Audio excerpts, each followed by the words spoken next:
Islam kontennya itu yang disimpulkan dengan istilah maqasid syariah. Yani kalau kita berbicara tentang Islam atau syariat, kontennya itu 5. 1, melindungi kehormatan agama. Yang kedua, melindungi kehormatan nyawa. Yang ketiga, melindungi kehormatan akal. Yang keempat, melindungi kehormatan harta. Yang kelima, melindungi kehormatan marwah. 5 perkara ini dikategorikan maqasid syariah atau konten syariat ini menjaga 5 ini. Di dalam menjaga nyawa, tidak ada sesiapa dibenarkan mengambil nyawa sesiapapun, tak kira Islam atau bukan Islam.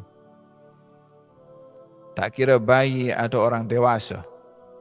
Haram mengambil nyawa orang kecuali dengan sebab yang benar, seperti qisas atau jihad. Di dalam hadis nyatakan siapa yang menumpahkan darah orang bukan Islam yang hidup di negara Islam, maka dia tak akan mencium bau syurga hatta dia bukan Islam. Wafil hadis, ketika seseorang dalam satu peperangan, musuh jatuh, si muslim ini ingin menghunuskan pedang, dia mengucap 2 kalimat syahadah, syahadu an la ilaha illallah Muhammadur Rasulullah. Seorang pun menghunuskan panah kepada orang itu dan terbunuh.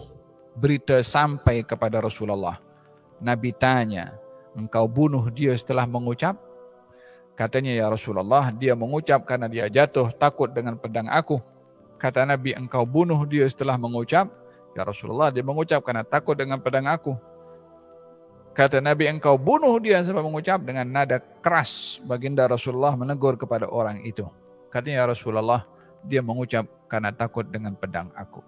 Kata Nabi, adakah engkau sudah belah dadanya untuk tengok isi hatinya, mengucap karena takut dengan pedang kamu? Kata baginda Rasulullah, pergi kamu, Allah tak akan ampunkan kau punya dosa. Membunuh orang walaupun ketika itu mungkin disangka dia mengucap karena takut dengan pedangnya, tapi tak ada sesiapa berhak untuk mengambil nyawa orang kecuali yang memberi nyawa.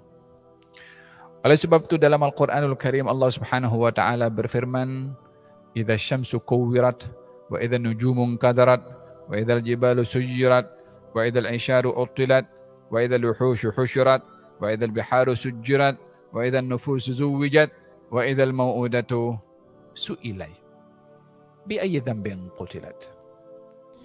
Ketika bayi-bayi nanti ditanya oleh Allah Subhanahu wa taala, kenapa kamu dibunuh? Atas dosa apa kamu dibunuh?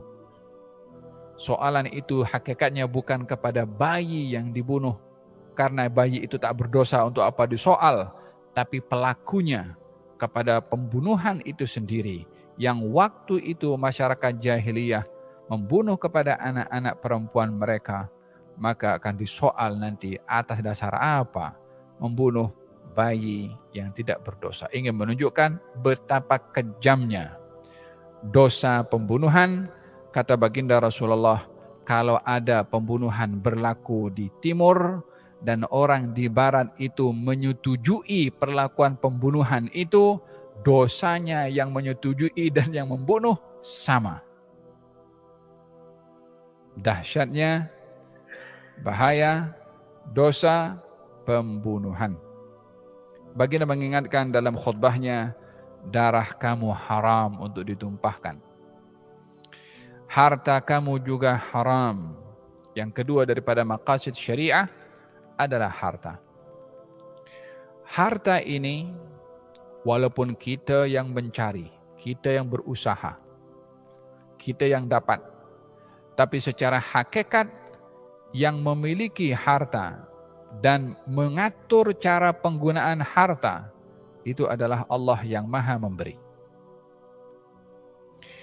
Oleh sebab itu kita dilarang untuk israf, pembaziran, walaupun kita punya duit.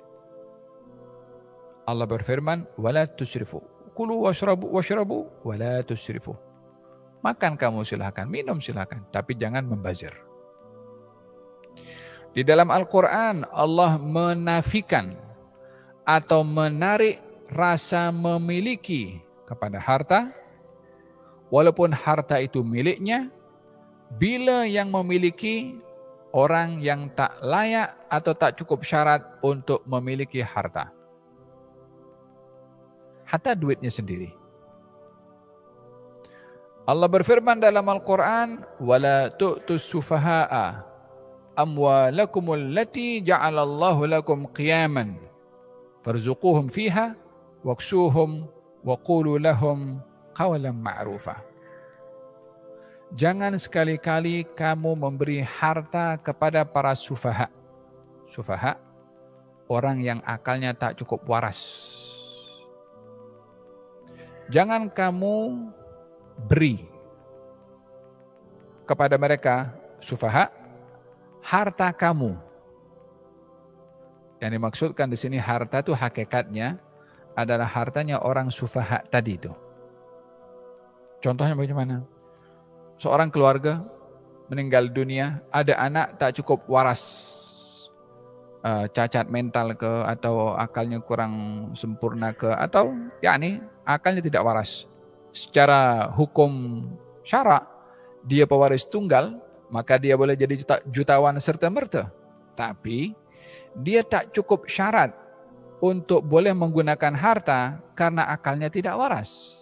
Dalam hal ini Allah Subhanahu wa taala tidak menamakan orang yang sufaha ini mempunyai harta walaupun dia pewaris tunggal, walaupun harta dia lah secara syarak harta dia, tapi karena tak bijak mengurus harta, dia tidak dibenarkan untuk menggunakan atau mengurus hartanya sendiri. Dia tak boleh bedakan ini duit ke, ini duit kertas ke, ini emas ke, ini batu ke, dia tak arti. Sementara harta ada kehormatannya pada sisi agama, sebagaimana saya katakan, konten syarak itu diantaranya adalah harta setelah nyawa. Maka di sini Allah berfirman, kamu jangan bagi harta kepada sufaha, hatta hartanya sendiri. Tapi bagi kepada mereka mengikut keperluan, makan, minum, pakaian, pergi hospital, keperluan yang asas. Tapi bagi satu bag duit, tak boleh. Apa sebabnya? Harta ada kehormatan yang dipantau oleh syarak. Oleh sebab itu dilarang pencurian karena menodai kehormatan harta. Dilarang pembaziran karena menodai kehormatan harta. Mengambil hak orang tidak dibenarkan karena menodai kehormatan harta.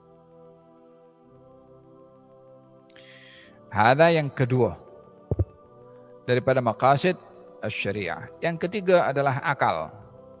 Akal juga ada kehormatan yang perlu untuk dilindungi. Kenapa diharamkan arak? Karena arak merosakkan akal fikiran. Kenapa dilarang mukhaddirat dadah? Karena dadah merosakkan akal. Apa saja yang boleh merosakkan akal, maka ianya dilarang karena kehormatan akal itu dilindungi oleh syarak. Sama juga yang terakhir adalah marwah seseorang. Kenapa dilarang seorang itu qazaf, menuduh orang lain atau menuduh nasab orang lain? Seperti orang menuduh seseorang sebagai anak haram. Dosa besar.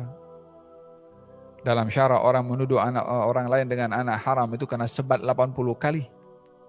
Karena itu qazaf. Atau menafikan si fulan bukan anak bapaknya, itu pun qazaf.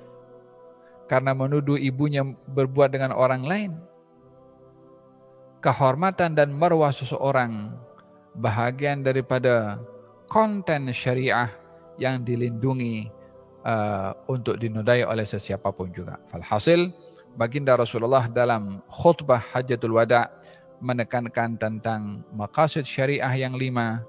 Yang pertama adalah nyawa, agama, nyawa, harta, akal, dan Marwah.